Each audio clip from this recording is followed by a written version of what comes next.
400 গজের মধ্যে যেখানে সেন্টার হবে এর মধ্যে কোনো ধরনের মোবাইল ফোন ব্যবহার করা যাবে না। তো আমরা বলেছি এটি সম্পূর্ণ একটা অগণতান্ত্রিক সিদ্ধান্ত এবং স্বৈরতান্ত্রিক সিদ্ধান্ত। আনসারের চাইতে বিএনসিসির তাদের প্রফেশনাল আচরণটা এবং তাদের ট্রেনিংটা অনেক বেশি সুসংগঠিত। তো সেই জায়গা থেকে বলেছে ইতিমধ্যে যে বিএনসিসির কে বাতিল করা হয়েছে সেটা যেন আবার নতুনভাবে সিদ্ধান্তটা পরিবর্তন করা হয়। এবং ডাকসুর পক্ষ থেকে নির্বাচন কমিশনারের সাথে দেখা করতে এসেছি এবং বাংলাদেশের 12 কোটি ভোটারের যে অব্যক্ত কথাগুলো সেগুলো আমরা বলার জন্য এসেছি এবং বাংলাদেশের 4 কোটি যে তরুণ ভোটাররা আছে তাদের কথাগুলো আমরা বলার জন্য এসেছি। গত 16 বছরে বাংলাদেশে যারা তরুণরা আছে, আমরা যারা 18 বছর থেকে 25 বছরের এই বয়সে যারা আছে, আমরা ভোট দিতে পারিনি। সুতরাং এই নির্বাচনটি বাংলাদেশের সকল মানুষের কাছে গুরুত্বপূর্ণ এবং নির্বাচন উপলক্ষে ইতিমধ্যে দেখতে পেয়েছেন বাংলাদেশের 56,000 বর্গমাইল জুড়ে একটা আমেজ তৈরি হয়েছে। সে আমেজকে নষ্ট করার জন্য বিভিন্ন ধরনের ইতিমধ্যে আমরা অপপ্রয়াস দেখতে পাচ্ছি। তো সেই ষড়যন্ত্র এবং অপপ্রয়াসের বিরুদ্ধে আমাদের কনসার্নগুলো জানার জন্য আমরা আজকে এসেছি। ছাত্র সমাজের যে দাবি এবং গণমানুষের যে দাবি, সেই দাবিগুলো, সেই কথাগুলো আমরা বলার জন্য এসেছি। আপনারা দেখতে পেয়েছেন গতকালকে নির্বাচন কমিশন থেকে একটা প্রজ্ঞাপন হয়েছে। সেই প্রজ্ঞাপনে বলা হয়েছে 400 গজের মধ্যে যেখানে সেন্টার হবে এর মধ্যে কোনো ধরনের মোবাইল ফোন ব্যবহার করা যাবে না। তো আমরা বলেছি এটি সম্পূর্ণ একটা অগণতান্ত্রিক সিদ্ধান্ত এবং স্বৈরতান্ত্রিক সিদ্ধান্ত। এই সিদ্ধান্তের মাধ্যমে নির্বাচনের যে আমেজ তৈরি হয়েছে সেই আমেজকে নষ্ট করা হচ্ছে। নির্বাচন এটা তো একটা উৎসবের জিনিস। আমরা ভোট কেন্দ্রে যাব, ভোট কেন্দ্রে আমাদের পছন্দের প্রার্থীকে আমরা ভোট দেবো, এটাকে নিয়ে উৎসব করব।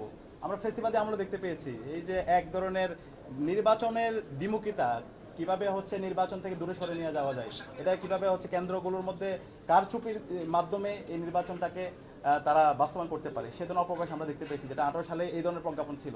তো আমরা হুঁশিয়ার করছি এই জুলাই বিপ্লব পরবর্তী এই ধরনের অপপ্রয়াস কারচুপি নির্বাচন যদি কেউ করতে চায়, সেটা আমরা বাংলাদেশের তরুণরা বেঁচে থাকতে, জুলাইয়ের প্রজন্ম বেঁচে থাকতে আমরা সেটা হতে দিব না। তো নির্বাচন কমিশনকে আমরা সুস্পষ্টভাবে বলেছি এই যে দাবি এসেছে অগণতান্ত্রিক সিদ্ধান্ত, যে 400 গজের মধ্যে কোনো ধরনের ফোন ব্যবহার করা যাবে না, সেটাকে বাতিল করতে হবে। তো ইতিমধ্যে তিনি আমাদেরকে আশ্বস্ত করেছেন এই সিদ্ধান্ত তারা বাতিল করবেন এবং খুব দ্রুতই প্রজ্ঞাপন আসবে। তো আমরা এটার জন্য ওনাকে ধন্যবাদ জানিয়েছি এবং বলেছি এই ধরনের কনসার্নগুলো, এই ধরনের সিদ্ধান্ত, অগণতান্ত্রিক সিদ্ধান্তগুলো যেন কোনোভাবে নেওয়া না হয়।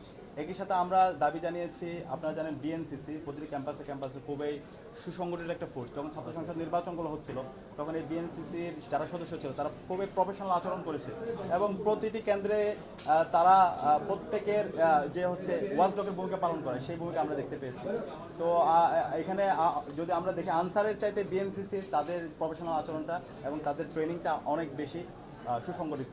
তো সেই জায়গা থেকে বলেছে ইতিমধ্যে যে বিএনসিসির কে বাতিল করা হয়েছে সেটা যেন আবার নতুনভাবে সিদ্ধান্তটা পরিবর্তন করা হয় এবং এটা ছাত্র জনতার পক্ষ থেকে এই দাবিটা আমরা জানিয়েছি।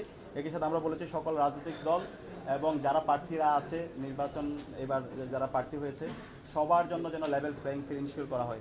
আমরা দেখতে পাচ্ছি বিভিন্ন জায়গায় প্রার্থীদের উপর হুমকি দেওয়া হচ্ছে, হামলা হচ্ছে, বিশেষ করে নারীদের উপর বিভিন্ন ধরনের হামলা হচ্ছে।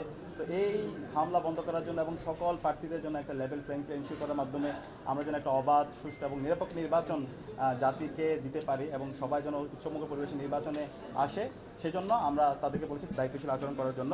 এবং একই সাথে প্রশাসন এবং আইন শৃঙ্খলা বাহিনী তাদের যে গুরুত্বপূর্ণ ভূমিকা, এখন পর্যন্ত আমরা দেখতে পাচ্ছি বিভিন্ন জায়গায় সন্ত্রাসীরা হুমকি দিচ্ছে এবং বিভিন্ন জায়গায় আমরা দেখতে পাচ্ছি হামলা হচ্ছে। তো এই হামলাগুলো বন্ধ করার জন্য এখানে আইন শৃঙ্খলা বাহিনী তাদের গুরুত্বপূর্ণ ভূমিকা পালন করা দরকার। তো এই সব দাবিগুলো আমরা জানিয়েছি, তারা বলেছে তাদের জায়গা থেকে তারা সার্বিকভাবে নির্দেশনা দিবে। আমরা আশা করছি সবার জায়গা থেকে প্রফেশনাল আচরণ করার মাধ্যমে আমরা এই নির্বাচনটি একটি অবাধ, সুষ্ঠু এবং নিরপেক্ষ নির্বাচনের মাধ্যমে আমরা আগামীর বাংলাদেশের গণতান্ত্রিক ধারাটা অব্যাহত রাখবো। এই নির্বাচনের মাধ্যমে এখানে যেই জয়ী হোক, সেটা জামাত ইসলামী জয়ী হোক অথবা অন্য কোনো বিএনপি জয়ী হোক, এর মাধ্যমে আমরা চাই বাংলাদেশের গণতন্ত্র জয় হোক।